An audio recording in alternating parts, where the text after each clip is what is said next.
Këngëtarët shqiptarë çdo herë më shumë po i shtohen skenës muzikore. Kemi të tillë që filluan të merren me muzikë në grup me më shumë se një këngëtar dhe ata të cilët nisën këtë rrugëtim vet. Materiali i radhës ju shpalos më shumë detaje rreth atyre që filluan në grup e vazhduan solo. Sa ishin të suksesshëm bashkë dhe cilat janë arsyet që ata vazhduan vet. Edhe në skenën shqiptare, tash më shumë prej emrave të njohur, dikur ishin pjesë e bendit apo grupi, të cilët vazhduan me solo këndim. Një prej këngëtarëve tashmë një kohë të gjatë në skenën muzikore, që më shumë njihet si këngëtare me karrierë solistike, dikur i përkiste një grupi vokalist.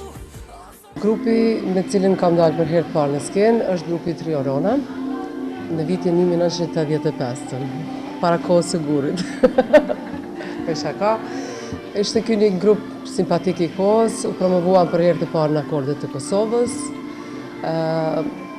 Ishte një prezantim i muzikës asaj kohe, isha unë, Iliri edhe Aida Baraku fillimisht. Trio Rona vazhdoi edhe më tej, por pa Aida Barakun, kështu duke u shtuar një tjetër këngëtare, Vlora Junuzi. Në vitin 1989, ky grup përfaqësoi Kosovën në garën parakualifikuese jugoslave për në Eurovision, atëherë Jugovizia. Ishte kënga Fjolla, e cila u prezantua në atë periudhë. Kur u mbyllën të gjitha televizionet, ishte pamundur të vazhdonim si grup. Unë vazhdova karrierën time solistike, vazhdova të prezantohem pastaj në vitin 1993 dola për herë të parë, bashkë me reperin Beka, kënduam një këngë Hajde Çikereta, Andrej Qivizënce, djalin nga Kosova. Solo këndimi për këngëtaren Gili ishte i suksesshëm. Ai u bë pjesë e skenës së Shqipërisë, ku me këngën Xizolonia, këngë kjo mjaft e famshme në atë kohë, mori një hovë të madh të popularitetit në të gjitha anët. Pastaj këndova Lule Manaferën edhe një varg albumesh të tjera, të cilat të gjitha vazhduan me karrierën time solistike.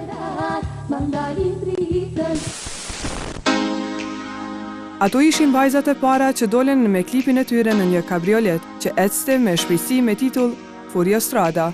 Soni Malaj ishte më e vogla e grupit që u krijua 17 vite më parë.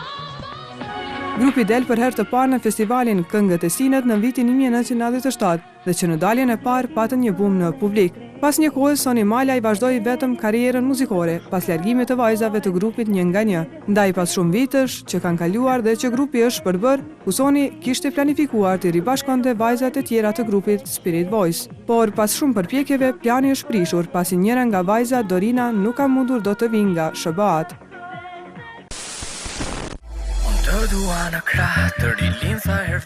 Një grup tjetër i cili u bë mjaft i njohur për të gjithë ishte grupi The Dreams. Ky grup përbëhej nga 3 djem, Flori Mumajesi, Erios Ballushi dhe Erson Shabani.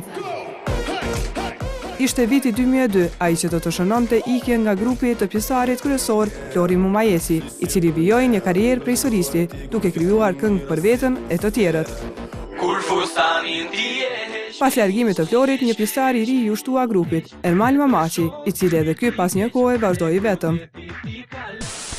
Nëse flasim për këngëtarët e viteve 90-ta, edhe për këngëtarët të kohës së hershme, mendoj që arsyet më shumë kanë qenë teknike se sa ndonjë qëllim stileve të ndryshme dhe shijeve të ndryshme.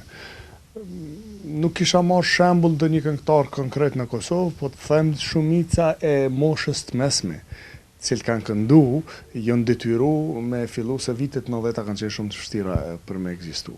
Edhe mendoj që ata janë shpërnda për me mujt me mbjetu mandej si individ.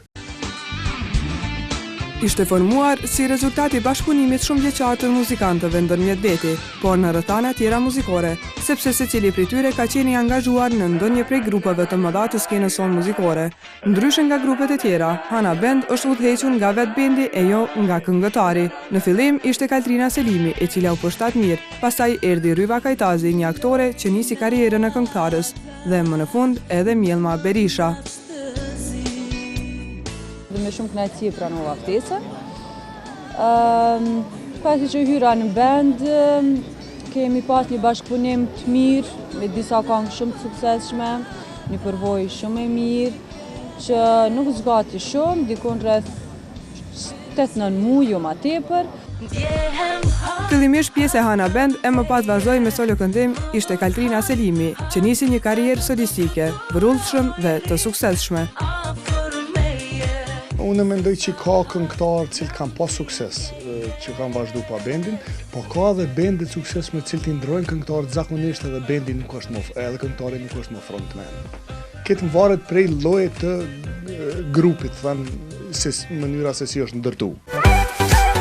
Edhe këngëtarja Ryva nisi rrugës së njëjtë të Kaltrina Selimit.